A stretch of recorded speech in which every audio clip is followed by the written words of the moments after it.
fast forward a little bit to Colonel Steve McCraw. He's testifying in front of he's the Texas Department of Public Safety director. He's testifying to the Texas Senate. And he says that within just moments of this shooter entering the school, he could have and should have been killed by police.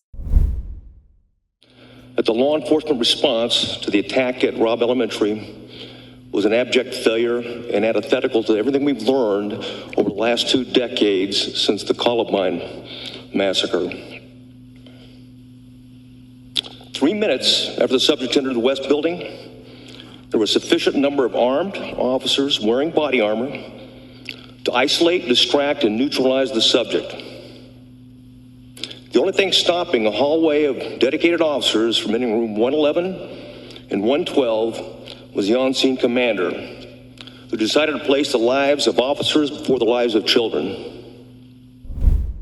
So what's interesting, again, look at the political background here, because I know some people say that it's distasteful to take a tragedy and immediately try to pull political elements, because people exploit, right? Politicians or politicos, political pundits exploit tragedies and try to attach the emotion of tragedies to their own political agenda. And that's wrong to do that if you're doing it just for emotional exploitation. But it's often true that tragedies are the result, that they happened because of some political policy. If not directly, then indirectly. In this case, this could have been prevented had we actually had hardened schools. Had we learned the lesson of school shootings in the past 10 years, we could have prevented this from happening. If we had single point entry, if we had the only people that were allowed on campus were known people, if we had armed guards on the campus and not just awaiting a call, if we had armed teachers, locked doors, all of these different things, if we had actually focused on hardening schools, then, which I guess is a political issue because the left is so against it, because they just want to exploit your emotion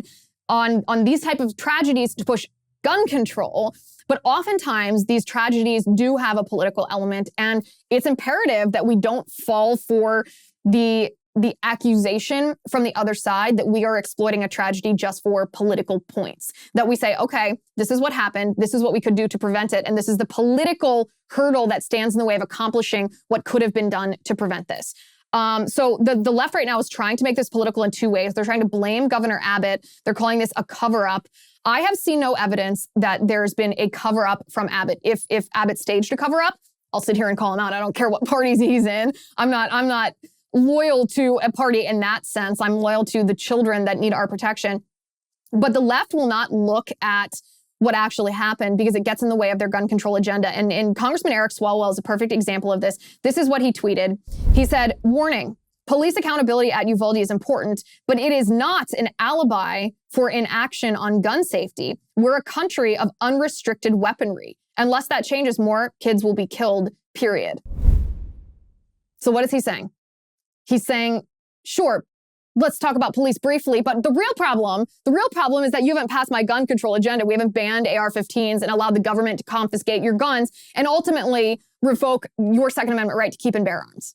That's what Eric Swalwell is saying. And that is the political backdrop with which we look at this. That's what we're dealing with. That's the reason why we haven't actually hardened schools, because the left is unwilling to do so. What happened at Robb Elementary School with police is beyond words. It's unspeakable that police, or that the commander, Pete Arredondo, would tell police officers not to go in when they were there. And McGraw was rightly measured, but very harsh against Pete Arredondo for the decision not to allow cops to enter that room, particularly when we had heard original reporting that the door of the classroom where the shooter was locked and that the police couldn't get in, that they were waiting for a key to the door, which didn't make sense even to begin with, because you can break down a door. But we find out now that no one even tried to open the door, and the door was actually unlocked. But police didn't know that because they didn't even touch the handle.